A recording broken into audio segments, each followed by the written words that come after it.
एक हप्ताको सबै उता गयो क्या माल यता खाली भयो छेउकोले बस्न दिएन भने भइगयो नि त्यस्तै पऱ्यो भने अब 2-3 वटा यसो यो रड छँदैछ होइन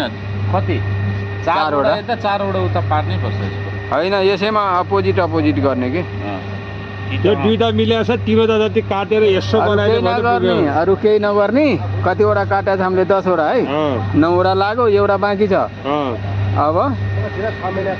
8वटा काट्ने अनि डबल बनाउने भाँचेको बेला काम लाग्छ नि तपाईँलाई अब अपोजिट ट्याक्कै बनाउने पानी हाल्नु धुपको पिठो धुपकै पिठो त्यो छ नि अब 8वटा अब बनाउँदा ठ्याक्कै त्यो अपोजिट ट्याक्कै बनाउने कति लोड ल्याएको छ यसले अहिले भर्खर 7 आधा अब यो जानुस् जब पानी हालिन्छ केटा पनि आउँछ अलि तल झारिदिनु यहाँबाट फेरि भेटेन भने पैसा दिएर जान्छ कि त्यतिकै लान्छ